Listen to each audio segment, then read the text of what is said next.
The following program contains names, places, and events that have been anonymized or fictionalized for the purposes of protection and safety. The following program is provided for entertainment purposes only, and any commentary from the hosts are strictly conjecture and should not be held as making any definitive statements about the truth or identity of any particular individuals or circumstances. If you or a loved one are involved in an abusive relationship, please call the National Domestic Violence Hotline at 1-800-799-7233 for support.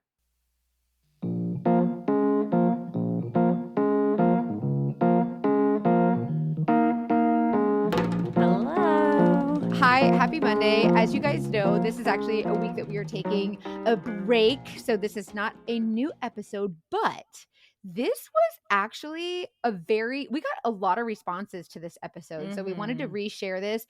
But I think, and Hannah, tell me if you agree, but I appreciate that we get a lot of women that tell us about their stories, but we don't get a lot of men. So this story is one of our male friends of the show and sharing his story. And I'm so grateful that he did, because it kind of shows that men can be victims too. Oh, totally. This is a really bummer of an episode. It's unfortunate, not just because Dirk is so sweet, but it does add like a real layer to the fact that this is so stinky. Because Dirk is just so sweet. We loved him. Yeah, you'll love him too if you're new and haven't heard it yet.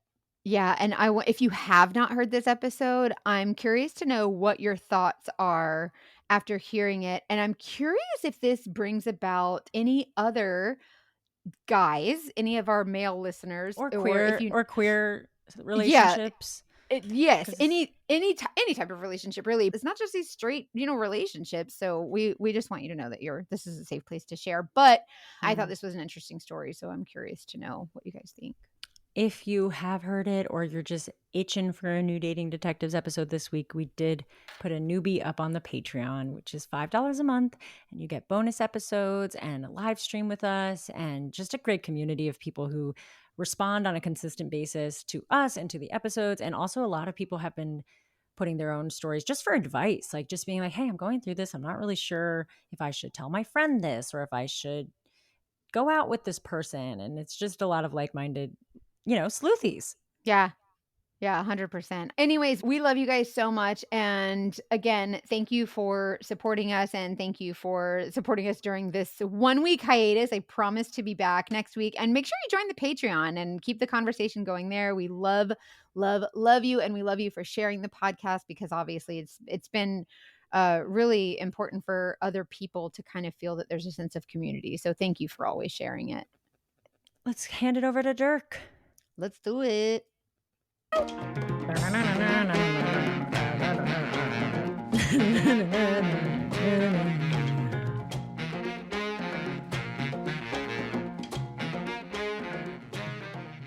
You guys, this is Dirk, and I'm ready to hear his story. You ready, Hannah? Welcome, Dirk. Thank you for having me. We're so glad you're here. Yeah. Take it away for us, Dirk. What you got for us? All right. So a little bit about me. I got divorced 4 years ago now. I am a gay man. I have a daughter. She's 8. And I became pretty much a full-time single dad. I worked really hard. After my divorce, I got all my debt paid off. I only owed on my truck that I had at the time. My house was paid off. My student loans were paid off. My credit cards were paid off. Good for you. Yeah. Yeah, wow. I was sitting in a really good place. I was really just kind of wanting to build back up from my divorce. I was with my ex-husband for 15 years. So I was new to the dating scene. I didn't really know. The whole dating scene was kind of new for me. Especially being a dad. Things were different 15 years ago, especially being a single dad. So different 15 years ago. Yeah, I was legit. I was telling Molly, I met my ex-husband at a bar and he found me on MySpace. Oh my God. Come yeah. on, Dirk, you're aging us over here. You're really aging us. I mean, so that's how long ago I had actually dated, per se. So obviously 15 years later, the dating scene was much different. And I ended up meeting Dan on TikTok. One of us commented on the other's TikTok video. I can't remember who commented, but then we moved it to private messages Y'all met on TikTok? Yeah. What? Interesting. So wait, who slid into whose DMs? Yeah, serious questions. She's asking the real questions up in here. Honestly, I thought he was really cute, and I think I probably slipped into his. Good for you. I think he made a comment on one of my videos. Okay, yeah. And I slipped in and be like, hey, thanks for the comment. Kind of trying to start a conversation. Yeah. Okay, TikTok's a dating app. Look at that. I mean, it really is. So yeah, we started talking, and he was telling me that he was in the GM kind of a position where he had worked there for 10 plus years, making over 100,000 a year, and very successful. But he said he was taking a break. He kind of got burnt out on that life, and he was very stressed from that job, so he decided to take a break. And we were still talking, and he said that he just really wanted a fresh start. He was living with a friend of his at the time who had kids, and he just wanted a complete fresh start, which I get. I've had that feeling before. I just kind of wanted to start over. At the time, he lived probably about 5 hours away from where I lived. So he said, who knows, maybe I might move up to where you live. And I said, that's cool if you want to, but I said, you can't move up here for me. How long had you been talking when he suggested this? We talked before he moved up here, probably about maybe 2 months. I thought you were going to say like 2 weeks, but. Wow, no, but 2 months, even 2 months. So after 2 months, he moved up there? Yeah. What was the TikTok you posted? He's like, I'm getting in the car now. You're so hot. I'm up here. Good for you. I was just like, I mean, that's totally up to you. If you want to move up here, that's cool. I get the whole wanting to, fresh start, but move up here because you want to, not just for me. Mm-hmm. In case it doesn't work out, I didn't want that pressure on me. Right. So before I knew it, he said, screw it, I'm coming up. So he found an Airbnb that was about 20 minutes from where I lived. And they kind of worked something out where it could be kind of long term. And the first time I actually met him in person was after he had already moved up here. We had video chatted, but we had not ever met in person. Before he moved, y'all had never met in person? Mm-mm. Oh, okay. So the first night that he moved up here was the first night that we had actually met. That sounds like that's a lot of pressure. Yeah, but I was just thinking, it's just a guy who's wanting a fresh start. I really wasn't thinking that he was going to be moving in with me right away or anything like that. So it was just like, cool. Honestly, it was one of those feelings like, I get to be like everyone else, get to date someone who is close. Mm-hmm. Being, gay in a small town in the Midwest. Oh, yeah. There's not a lot of people to date. So a lot of it is going to be long distance. Mm-hmm. Totally. And so it made me kind of feel like, maybe this is going to go somewhere. I've always wanted that normalcy feeling of like dating someone who lived near, and we could just like have movie night, but then he can go home and I can go home and, get the fuck out. No. Also to note, when we first met, he told me that he had an ex-boyfriend that he had dated for quite a while. And he told me that his ex beat him up and put him in the hospital for over a month. While he was in the hospital, his ex-boyfriend opened up a bunch of credit cards in his name and racked up a bunch of debt. So it made more sense why he wanted this fresh start. That makes sense for why he's like fresh start, wanting to move forward. Yeah. Yeah. He told me everything I wanted to hear. I am kind of a country guy. Like, I like being in the outdoors. And he told me the exact same thing. We had kind of the same taste. He always said he always wanted a family. He wanted kids. And, he kind of wooed me, I guess. I got caught up in it. And once he moved up here, we started seeing each other almost every day. He eventually got a job out here doing sales at a cellular company, and everything just felt like a really normal and healthy relationship. But then I started to get super busy. I was an EMT when I first met him, starting paramedic school. And I knew it was going to be a challenge for me to be going to school, working full time, clinical hours, plus having my daughter. Yeah. And then he kind of slowly started saying like, oh, it's really expensive to stay here. It's about like $1,800 a month, which around here is really expensive. And when he moved up here, he told me all he had to his name was about $5,000. And right there was another kind of red flag for me because I'm like, I thought he had said he was doing how do you really go from well. 100,000 a year to only having 5,000 to your name? And another thing that kind of like, again, was a red flag for me, but I overlooked it because he said he was wanting a fresh start. So he wanted, I'm guessing, everything new. He came up here with just a few bags in his car. And so he convinced me, like, it's kind of getting expensive living here. And he started saying, if I move in with you, we could split the bills. Everything would be a lot cheaper for the both of us. I could help you with your kid and the house. And while you're off doing all these hours, and, again, kind of told me exactly what I wanted to hear and treated me the way I wanted to be treated. Like, he was just very, like, a smooth talker. So he moved up here, like, in, I want to say, like, October-ish. And he ended up moving in with me right after the first of the year. Okay, so about 3 months or so you got to date him not living together. Ish, yeah. Around that. So he moved in. Everything at first was fine. It was honestly amazing. After a couple of months, he bought my daughter and I a ring just as a promissory, saying that he'll always take care of us. Everything was just perfect, really. And then he kind of started saying, he was really good with money because, he worked for this chain, being a GM and handling multi-million-dollar business and their money. He was really good with money, but he only came with $5,000. I know. No, I'm not blaming you. I'm just saying. No, I know. Sir. I look back now and I'm like, such an idiot. Like, I can't believe I fell for his. Like you said, he's a salesman. He knows how to talk his way out of anything. Oh yeah, absolutely. So he said, what if we just open up a checking together and a savings, and we can start saving money together, and we can put like part of our checks in our joints, and I can have access to our joints so that way I can pay bills out of that one instead of you just having to write me a check every month. And I said, okay, fine, whatever. So we opened up that savings and checking, and it ended up being where like all of his check was going in there and all of my checks. So our separate accounts that were by ourselves was pretty just non-existent. Mine was still there.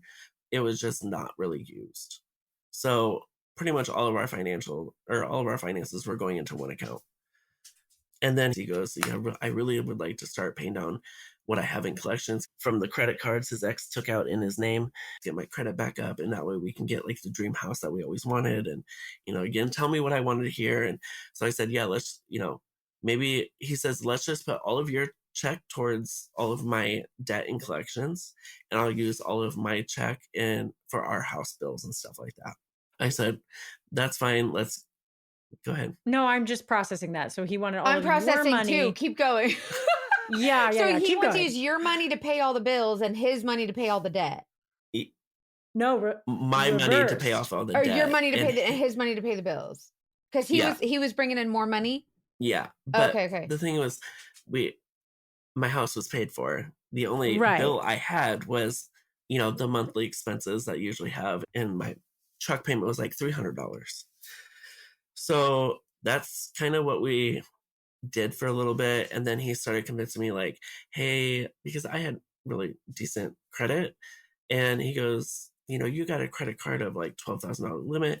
How about you add me to one of your credit cards and I can start building up my credit? So I can start getting better credit. We can put something on it every month and I'll pay it off every month and blah, blah, because like I said, I had 0 on my credit card. So I'm like, as long as you're smart about it, like I don't have a problem with it, because I know that you want to build up your credit. And if I can help you, that's cool. But I just don't want a lot put on that credit card. He goes, no. It's just going to be something like a couple $100 every month and I'll pay it off every month. And I'm like, okay, fine. Again, stupid. I know. I look back and I'm like, no, I think you're not stupid. This is someone that you cared about, that was building, that you were building trust with. So that's part of, you have to have a little bit of faith in people, right? So you did. That's not stupid. Yeah. I have too much faith sometimes. But we're also skipping over the parts of the story where you probably had like beautiful time together. Like we're only telling the moments of this we had financial. Those moments. Yeah, we had those moments where it was just like, this is what I want my life to be like, So we were doing okay from what I understood. I'm one of those also that I hate having a lot of passwords outside of work because I have to have a lot of passwords inside of work. So I usually tend to have the same password for a lot of things. outside of God. work. Mental note, I'm right so- now like, Hannah, go change your password. Yes, change a few things in each password. So he had access to my credit card, and again, it was with that password. Like I said, I could trust him. It wasn't a huge deal to me because in my head, he was on that credit card. Even though ultimately I was head on that credit card, his name was on it. So I thought, he's responsible for it too. All is good. He's not just using my credit card in my name.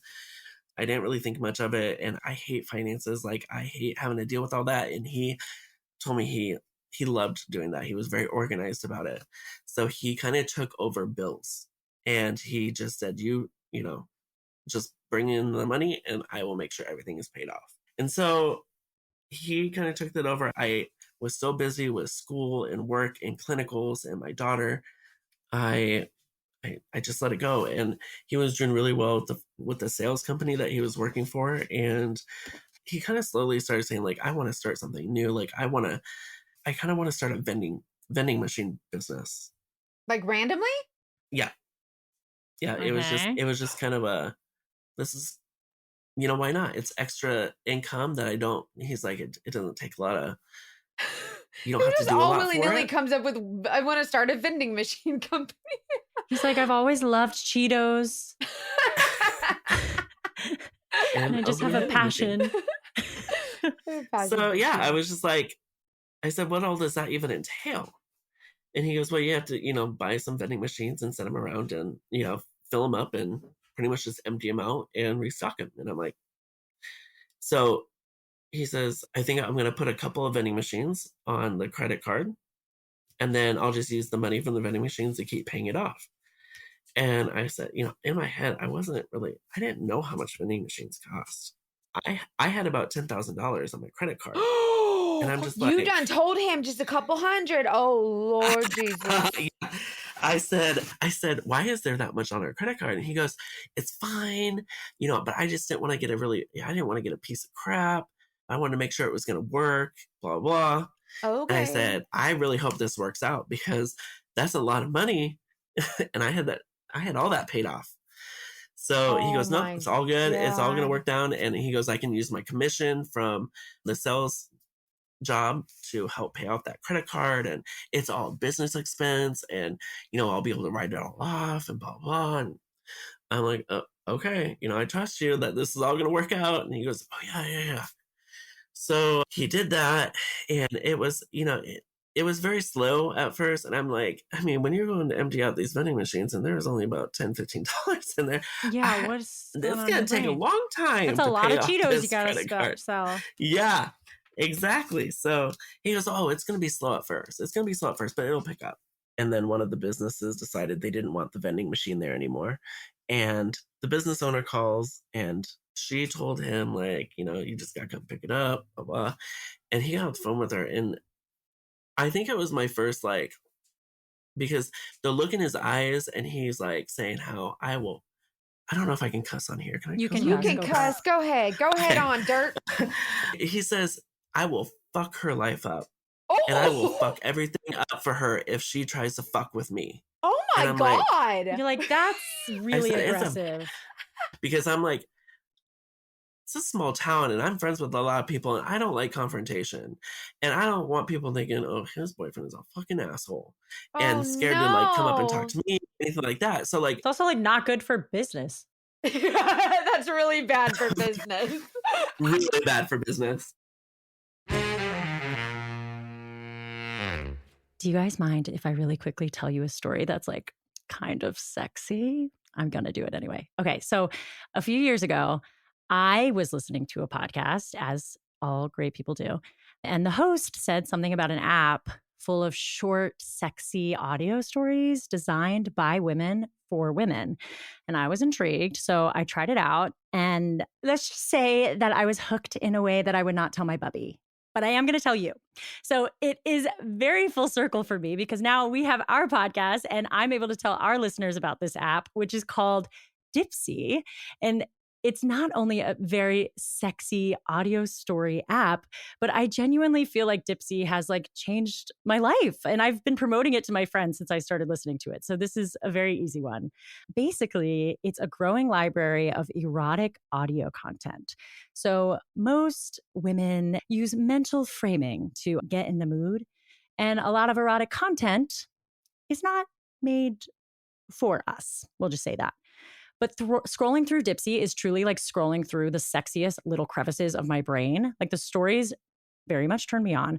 First of all, I'll say that the acting is really good. I was ready to be like, this is cringy, but they're actually very good and very hot voice actors.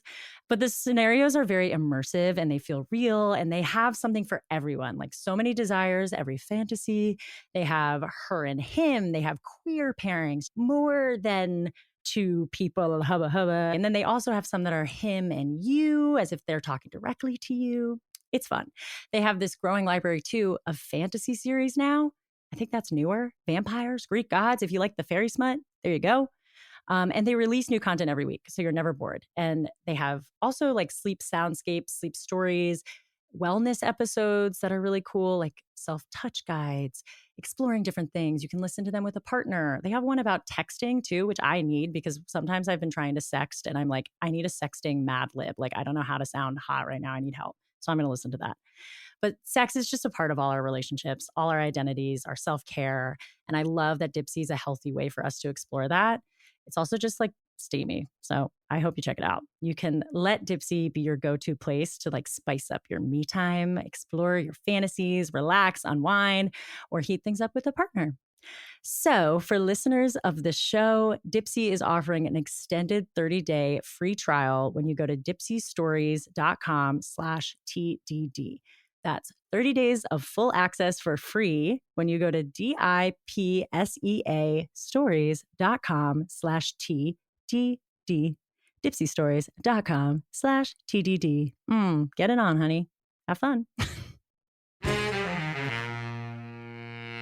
So I was very worried about like what this was going to do for my reputation. Like if he started this business and started like ruffling feathers. Yeah, no shit.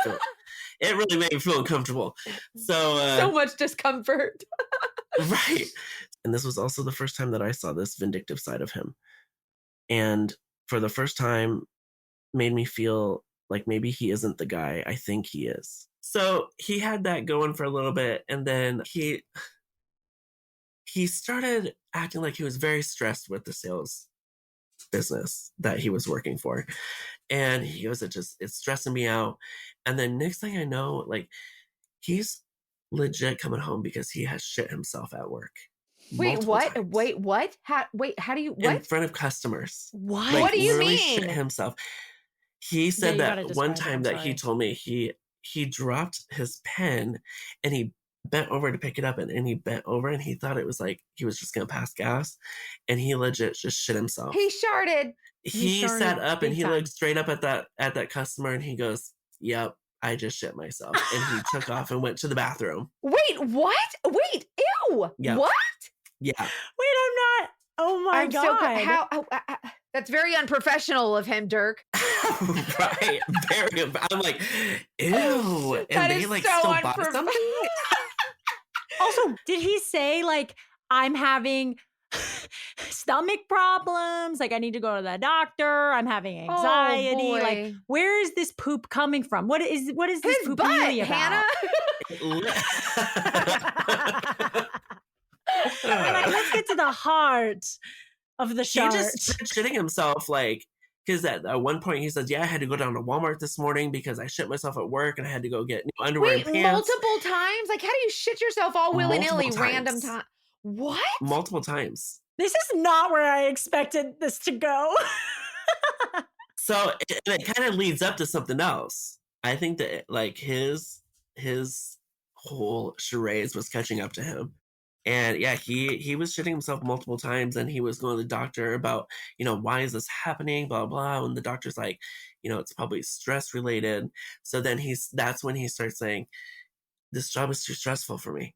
I need to open up my own business and work for myself so I don't have to work for somebody else. Did you have proof of him shitting his pants, or do you think he was like, Yeah, maybe? Okay, great. absolutely. No, he came Just home, making sure. and I've seen it. Yep. You seen No, it. I've seen it firsthand. You did that laundry. Okay. Listen, like, and I'm a medic. Like, I've seen some quote unquote Yeah. shit, but yeah, that was definitely shit. I believed it 100%. And like I said, I don't know if he was purposely doing it or if it was an accident, but yeah, it was definitely shit. And he went to the doctor, and of course they said it was probably stress related. And because he was feeding them the whole, like, this job is really stressful for me, and I think my nerves are getting caught up, and blah, blah, blah. And so then he started coming to me and saying, you know, this job is not healthy for me. I can't handle the stress. I want to open my own business. And I'm like, Bless your okay. heart. Like, what do you Also, do? And that's not less I'm still in stressful. school. Right. I'm still in school. I'm like trying to make everything juggle. And I said, like, what are you gonna do? And he's like, I'm gonna start like a lawn care business. And I'm like, Vending machines to lawn care. Oh, right. okay. I said, do you All have a business plan for this? Or are you just kind of winging it right now? He's an Because, entrepreneur, you know, Dirk. yeah. Or maybe he probably knew you had a truck and was like, what can I do with a truck? Lawn care. Well, okay, so to back up a little bit before this whole shitting himself happened, he decided he needed to get a new car because the one that he originally drove up here, and it was kind of a junker, and it had 100,000 miles on it. And he goes, I got to get rid of it. But I'm so far upside down on it. I don't know how I'm going to trade it in and Oh, still put it onto no. another loan. So he goes, I'm just going to go and get another car. And so we're going to have 3 cars. So he bought a brand new car that he brought home. But he's like, don't worry about it. My grandma is going to help. She's sending me money every month to make the payment on the car that he had when he came up here. So we still were only paying for 2 cars. And then he shortly convinced me after, why don't you sell your truck? We'll use your truck to pay off some of this debt. And you can just drive my car since you work 45 minutes from work. Instead of using all the gas mileage on the truck, you'll get way better gas mileage in the other car. And I'm like, so in my head, I'm thinking, cool. So it's not good enough for you to drive, but it's good enough for me to drive. And you want me to get rid of my truck. But again, he convinced me, like, we're going to be able to pay off so much debt with this, blah, blah, blah. So I sold it and I started driving his car. Almost done with medic school. And I said, and at this point, he had quit the commission job and was doing his other job. He was running his business. He had one employee that would help him. But I kind of felt some tension between us. He had told me at one point, like, I didn't sign up to be a full-time dad. And I'm like, whoa. Because again, I was in the thick of my last bit of clinicals and trying to get everything done before class ended. And this was your idea, fella. Exactly. Right. And that's why I was like, you knew what you were signing up for when you got with me. You knew this was going to happen. And I said, I'm still here when I'm here. Like, I'm almost done. I don't understand why all of a sudden this is such a problem. And he goes, and then, after I came home, we kind of got in an argument about it. And he goes, no, I'm sorry. It was just a bad day. Everything's fine. And I'm like, okay. So at that point, I kind of felt like, okay, I need to think of the end game. But I was so in the middle of doing school and clinicals, and I was just telling myself, I just need to get through this, and then I will take care of our relationship part after I get done. And I decided I need to get a vehicle in my name. In case something did happen, I had to have transportation. So I went up and I bought that vehicle, and he was with me. And while he was there, because he bought that brand new car, and he goes, I can't use this car for my business because there's no way of transporting anything. I need something bigger. I need more room. And I'm like, you just bought this car like 3 months ago, though. Like, and now you're going to trade it in? Like, you're already upside down on this other car. We saw that car sitting in our driveway. And he goes, it's fine, blah, blah, blah. And he picked out another brand new vehicle. So I had got done with all my paperwork, got the car I've always wanted. I was very happy. And he was doing his paperwork, and he was in with the financial officer. And I had went in and I was sitting with him, and the financial officer said, hey, he could get a cheaper rate and a lower car payment if he co-signed for this car for him right in front of Dan. And so I was just like, in my head, I was like, oh God, I literally just signed a loan on a very large loan for my car. And now he's wanting me to co-sign for his. But I knew it was going to turn into an argument. So I just said, whatever, because I was supposed to be marrying this guy. If I knew that if I would have said no, he would have been like, aren't we supposed to be getting married? And yet you don't trust me enough to co-sign on a car loan? Of course he would have. Ugh. So I did it. I co-signed for it, whatever. And he says, I will get rid of the other car. Don't worry about it. Because I said, something's got to happen. I said, we have 3 cars that we're paying insurance on. And even though you said your grandma's paying for the car payment on the other one, I said, I just don't feel comfortable having 3 cars. Well, that's a lot. Don't worry about. Yeah, he's like, I'll get it taken care of. So we had decided we were going to go down to his mom and his grandma's for Thanksgiving. So I was waiting. I had worked the day before. I had worked at 24 that day. That evening, he had sent me a venue to look at for a wedding. I got home the next morning. I was doing a couple of things. He had came in the door because he had been doing his business that morning. He came in. He said, I'm going to take a shower. I said, go for it. So he gets in the shower. He comes out and he goes, well, I've got a few errands to run before we leave town. I said, that's fine. I said, I still got to pack. I'm going to take a shower. And he goes, all right, sounds good. I'm going to run these errands. He came over, gave me a kiss, told me he loved me, and he walked out the door. I got in the shower. I come out. I get out of the shower, and I look at my phone, and I had a very long message from him. And it was legit him saying, I can't do it anymore. This is not what I signed up for. I'm not happy in this relationship anymore. I'm leaving. And I'm like, I literally messaged him. I said, is this a joke? Because, well, I guess first I called him and he didn't pick up. Of course not. And I messaged him. I said, is this a joke? And he didn't reply. And so then I called his mom because at this time I'm like having to run out the door because it's about time for Amber to get off the bus. And I'm like, what is going on? Like, I was dumbfounded. So I'm waiting for my daughter to get off the bus, and I'm calling his mom, and his mom's like, I have no idea what this is about, but it doesn't surprise me. And I'm like, what do you mean it doesn't surprise you? And, oh my yeah. God. And she goes, he has a history of doing this. And I'm like, are you serious? She goes, yeah, but I honestly thought it was different with you. She goes, it just looked so different.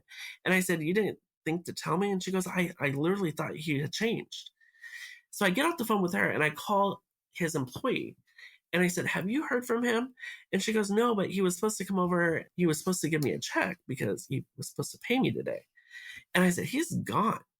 I said, he left town and he's not answering my calls. He stopped texting me back. He's gone. And I don't think he's coming back. And I go to my mom's and I kind of start telling her, and she reads this message from him and she goes, but do you see, you're not like crying or upset? And I said, I'm in shock. I said, I'm not upset that he left. I'm just like wondering why all of a sudden did this happen? Like, why like this? I said, he just told me he loved me and gave me a kiss and walked out the door saying that he was going to run some errands. I said, he just sent me a venue to look at for a wedding the night before. And so then I sit there thinking, like, so then I look at our joint bank account and checking. It's at 0. No. The day before, 2 hours before he sent me that wedding venue, he emptied out our banking accounts. So this is, oh and my. I can see the timeline because I can see his business account. I just have no access to his business account at this time. So I can see what time all of that money was transferred. And then he sends you a wedding venue. So he just transferred all of that into his business where I can't touch it. And in this message that he sent me, he goes, I'm going to pay off all the credit card. He goes, it's my responsibility. It's all my debt. He's like, you can sell all the vending machines, blah, blah, blah. And I'm like, what? I said, and I'm messing. I'm like, how could you do this? I said, you took all of my money. I said, I have zero money. I'm a single father, and you took everything I have, everything. And he didn't answer me back, and I'm like, I just don't understand why he did so wrong. And he wouldn't answer me back, and I get an email. Oh no! Because I have my Apple ID is the same as my email, and Oh, I no. have an email that states No. my password and my phone number has been changed on my Apple ID. What? So then I go to access, and he had changed my phone number and my Gmail, he had made up a Yahoo account because I didn't have a Yahoo, but he used my the first part of the email was exactly how I had a Gmail account, but he put it as Yahoo, and he opened this Yahoo account in my name. And so he put his phone number as my Apple ID to be able to recover. So anytime I sent for a code to try to recover, It was to being him. sent to him. Oh no. So I was finding all this out. So I had no access to any of my email. He had access to all of my Apple accounts, which he had a computer financed on my Apple card. So he took that with him. That was still having monthly payments made.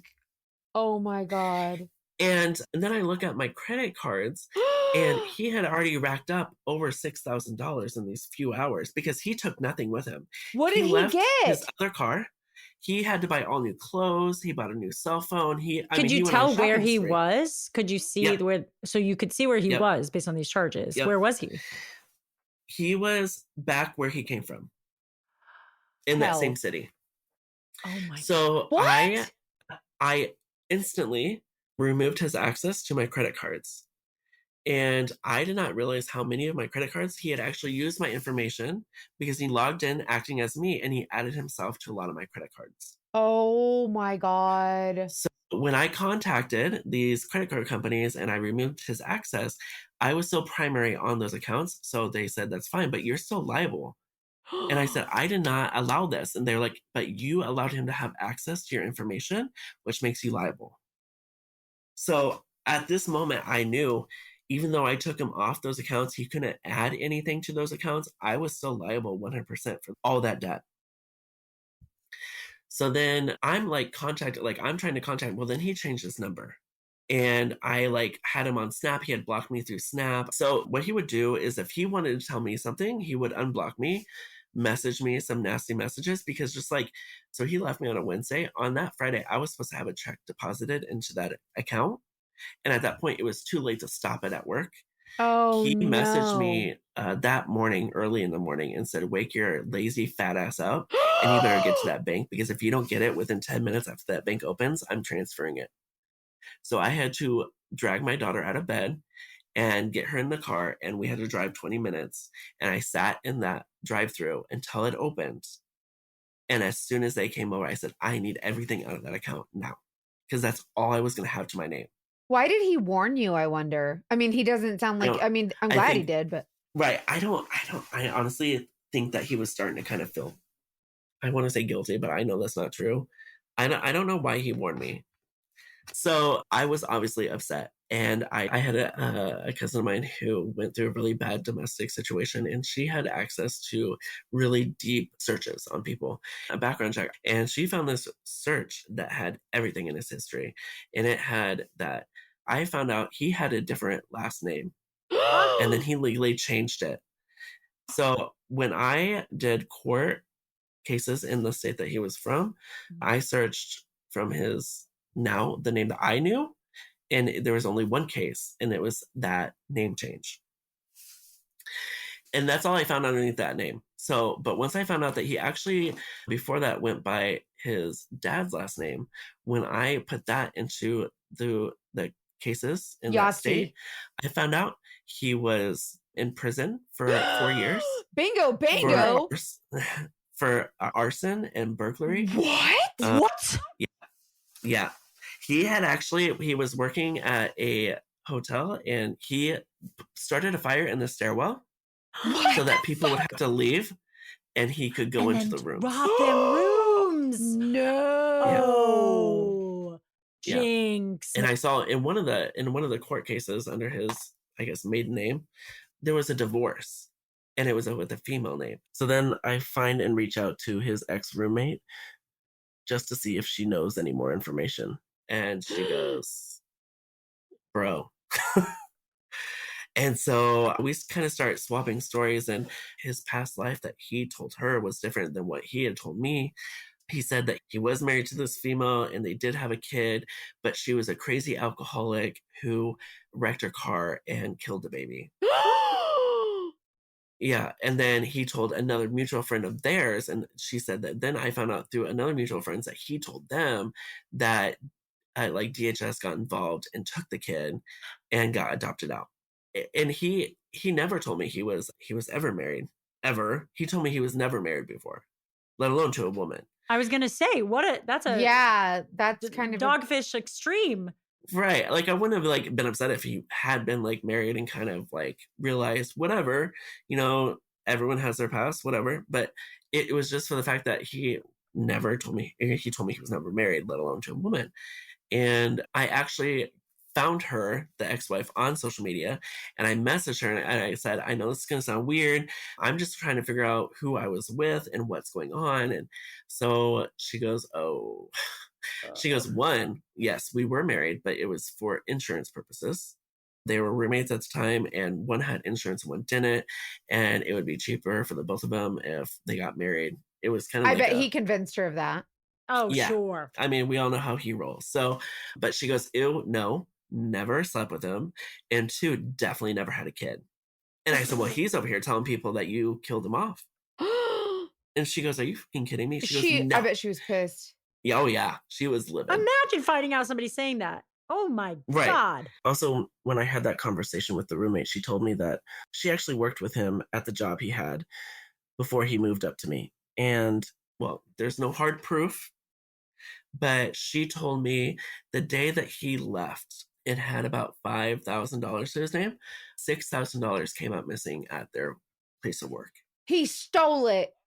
And I said, well, that's funny because he said he only had 5,000 to his name. Yeah, where'd the 1,000 go? And she goes, yeah, I guarantee it. She goes, the only reason they haven't pressed charges is because they didn't have any hard evidence that he was the one who did it. And he knows they don't have proof. Yep. So he's been doing this for a very long time. But yeah, he dated someone like soon after he left. And because I saw somebody had screenshotted he had a post of a meal that he cooked, and it said #husband material. Ew. What? And I decided, you know what? I'm going to put this out there for all the gay men to see, to stay clear of this guy. And I plastered his information everywhere, just on every social media platform, what he had done to me. I mean, I found people all the way back from 2004 who said that he like got some money out of them and then disappeared. One of the guys that he had dated said that, yeah, we dated. He moved in really quickly. He's like, it felt like everything was going good. He came home, he took a shower, he came over and gave me a kiss, said he was going to go run some errands, left, never came back again. And I'm like, deja vu. Wait, Same what? thing. I'm ready for the full series of this. Like, this could be a series of episodes of all of the different people he swindled. I mean, he's a genius. Like, this is what he does for a living. He fucks you guys over legally. That was he's a the local TikTok swindler. person. He's the TikTok swing. For real. Yeah. Another friend of mine on Facebook that lives down in Texas messaged me. He's like, hey, send me a picture of him. No. I'm like, why? And he goes, I have a friend that is an ER physician out in California, and he just got swooed over by somebody. And it just sounds like it's just kind of a deja vu with the story that you're putting out there. So I said, yeah, I'll send you the picture. Come find out it was him. No. And he told this physician that he was engaged. He took everything, took all of his money from him, left him with nothing.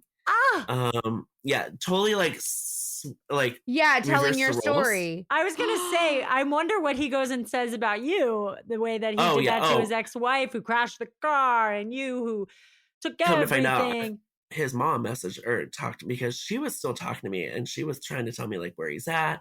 She was saying how he's just an awful person. She doesn't even know if she has love for him because she didn't know who he is. I said, you need to tell your mom to check her credit report because while we were together, I had mail coming in her name. Oh no. I knew that she was helping him financially, so I really didn't pay any attention to it. But I said, you may want to tell her to check her credit.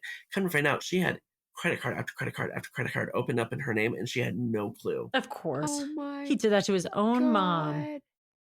So it was his grandma, not his mom, his grandma. Oh, my that's God. So probably I'm elderly. like- That's a whole different Yeah. crime. So I helped set her up on LifeLock, so that way she would be notified anytime anything like this happened. And I told Good her, for I said, you. you really need to put a stop to this.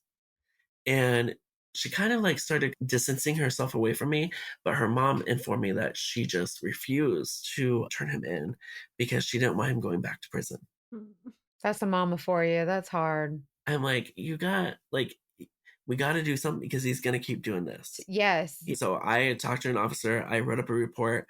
I had a meeting with the county attorney, and they put a warrant out for his arrest. But it was only within like 100 or 200 miles radius. Before only if he got stopped, they would extradite him back to our county, and where he is now is Far away. beyond the 200 miles. And just explain, because I'm a legal dum-dum. So like the charges that you were making were identity theft and only that.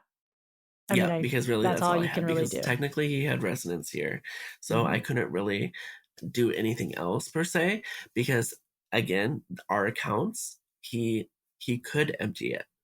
Because and legally so. Yeah. Legally so, he could empty it. So there really wasn't a whole lot in that aspect I could do. The only thing I could do was him using my information and having proof that he was using my information. Because about a month after he left, I got a credit card in the mail, and it was for one credit card, and it had two different cards on there, one in my name and one in his name, that he applied for about 5 days before he left. So when I called this company and I said, I never applied for these, I want to know the information that was used to apply for this. And he goes, well, I can't tell you anything, but if you say it, I can confirm it. So I confirmed all of my information except for he had used that Yahoo account, and he used his phone number. But he used my social security, my date of birth, my name, everything else. Oh, man. So after that, to a certain point, I was just like, I got to be done with it. I got to quit like trying to rehash this on Facebook. I got to start healing myself. Yeah. He left November 23rd, and it was funny because right before he left, I was sitting on the couch, and I just found out I had passed all of my exams, and I just found out I finally got licensed to the state. Oh no! I mean, I'm so happy for you, but I was so excited, and then that whole thing went down. I won't forget that day. It was the 23rd, but I'm good now. Like, I am in a really good place. I'm proud of myself. I look back now. At the time, I went through a really kind of dark place, but I still did what I had to do because I had a kid that relied on me. Like, of course. I was going from pretty much zero again, and I had to figure things out. I did have to consolidate a lot of all this debt. I went from owing zero when I first met him to I had to take a home loan against my house for over $50,000. I had to get rid of my car.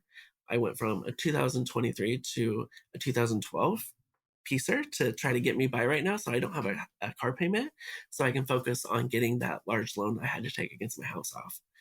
And then about 3 weeks ago, I found out my information was once used again in the area that I last known that he was for a payday loan. He left almost a year ago, and about 3 weeks ago, he is still using my information to open up accounts and get money. But Awful. I am catching back up. I've made a lot of sacrifices, but I focused a lot on my career, and I started talking to somebody. Yay! I met this guy. I know you guys are gonna be like, seriously, because you're no, like, we're not. There's no judgment here, fella. I haven't seen your face like this whole time. He's like so smiley right now. Don't give him away. well- Maybe he doesn't want the other guy to know. Oh, sorry. we met on TikTok, You and TikTok. and I'm like, oh no. The TikTok swindler. Yeah, right. So we kind of started talking, and I said, I just have a lot of trust issues right now. And he goes, I don't want you to trust me. I want to earn your trust. He goes, I don't want you to trust me right off the bat. Like, you don't know me like that. Like, I want to earn your trust. So it was what I've needed. And he never lets me forget how far I've come. Oh, that's really and good. how hard of a worker I am, and how proud he is of me. So he's done a lot. He's really helped me through a lot. So I like him. So yeah. I know, I like him too. So do I. Oh, you're so cute. He's very good looking, so that always helps. Oh, he's hot? Yep. Yes. He's got the personality, Bingo. you know, the heart and the looks. So that's a happy ending. Oh, wait. Has there been kissing? Because Hannah loves a happy ending with a kiss. I love it. Oh, absolutely. Yeah. Okay. There you go, Hannah. We're compatible. You and I switched because Mackenzie's asking about the kissing, and I was about to be like, "Can we run a background check though? Like, I do want to just make sure." Yeah, I've seen him. I've seen his degree. Like, I verified. I'm not trying to make that same mistake that I did, and I'm not gonna blindly go in. Well, not especially because you still have your daughter to care for. Like, Right. I bet that must have been really hard on you. And I imagine how hard that must have been as a dad to be like, oh, what did I expose her to? Like, what kind of person did I? Because and that's the thing. That's the guilt that I had. Like, that was a lot of my guilt. It wasn't that I lost him. Like, that part, I was not upset about that. It was, who did I have in my house, and who did I have next to my daughter? I trusted him, parent and right there. I don't even know who he is. Hindsight is so 2020, and I think we've all made these mistakes. We've all overlooked these things. That's why this podcast exists. And it happens to really smart, like, hardworking people. It happens to a lot of people who are in school while they're working. That we've had somebody on before who's had that situation, because you don't have time, like, to pay attention to what this person's doing to you. But anyway, in terms of like ways to protect yourself moving forward, what have you learned? Obviously, I do feel like I don't know if I will 100% give up my own checking or literally or never again.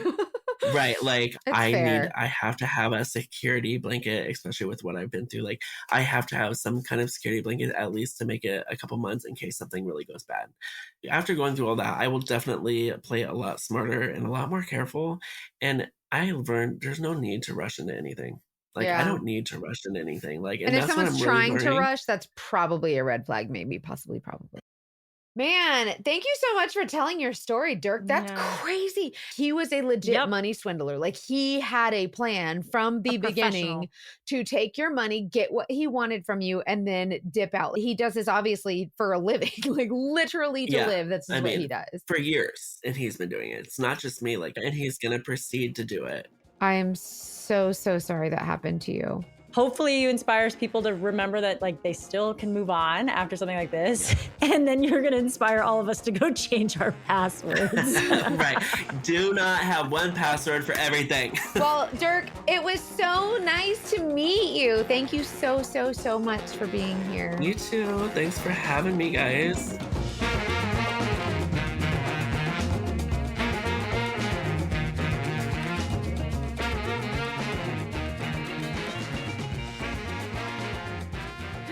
Dude, cannot believe the TikTok swindler.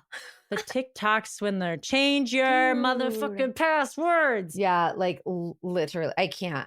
That was a lot. It was so much. I mean, I'm so glad he came on to tell this story, and I totally wanted to hug him the whole time because he's so sweet. Yeah, such a nice guy. And obviously just like a good dad and good person. This Dogfish Dan obviously knew what to say. Dogfish Dan knew exactly what he needed to say to get all of these people to do whatever. I also do really appreciate that he was a gay man who came on our podcast, because we don't have a lot of dudes come on our podcast and tell their story, much less anyone from the gay community. So I think it's a great example to show like how many anybody. It can happen to literally anyone. Like, it doesn't matter your sexuality, your preferences, like no matter who you are, this can happen to anyone. And this is why I'm always stressing, like, make sure that don't worry about what kind of relationship you are. Or we don't care. Like, your story is just as important as someone else's, and it can really help someone else. So make sure you're talking about it, because that's what, that brings the most awareness. It's also important to note that queer dating happens online even more than straight dating, because especially in his case, he mentioned that he lives in a small town where there aren't a lot of out gay men. Mm-hmm. So he's doing a lot of dating with people who don't live locally. But even if you're dating people who are local, it's just like more part of the culture, first of all. But that's often because you don't meet people in the same way, especially in Right. places where you can't. Like, Exactly. so this is something he mentioned as he was getting off after we stopped recording, but we think that there's probably a lot more scamming going on in the queer online dating community, not necessarily to this extent, but people probably don't want to talk about it because it feels shameful. It's not shameful, but it feels shameful. And you're already dealing with the shame of homophobia and everything else you have to deal with being in a queer relationship or queer dating space. So I just feel for all my people dealing with that. And, but I think it's important to mention. It was really cool of him, though, to, really tell all those details, because a lot of, he kept saying, oh, I'm so embarrassed to say this. You're going to kill me for saying this, but I gave him my credit card or put him on whatever. And it's that's so, when you're in a relationship with someone and you're building that trust, those are little steps that you take to, to get to know that person. Those are little steps that you take. So I don't know. You do what you, in the sake of love. Douchebag dogfish Dan. Anyway, so this is a great example. Being dogfished can happen to literally anyone. So make sure you send us your stories. And if you think someone else is being dogfished, send us their story. We want to chat. When you send in your stories, you can email them directly to us, investigate@datingdetectivepod.com. And reminder that merch is not going to be on sale after October 25th. So you have until October 25th to go to our website and get the acid wash hoodie. It's so cool. I love that one. And the zip hoodie. One. Oh, and the sticker and the cups. Just get one of everything. I don't know what to and tell the wine you. cooler. Oh, that one was really cute. I like that one. Just get it all. Share our stuff on Instagram. Make sure you're following us and share us as often as you can. We appreciate your support. Our Instagram is, what is our Instagram? Dating Detectives Podcast. I wrote it down this time. Dating Detectives Podcast on Instagram and TikTok, right? Yeah. Just type in it's Dating Detective. It'll help you find it. It's fine. You'll see us. What else do we have? Is that it? I think that's it. Let's just go on with our Monday. Have a great Monday. And as always, trust your femtuition. Bye.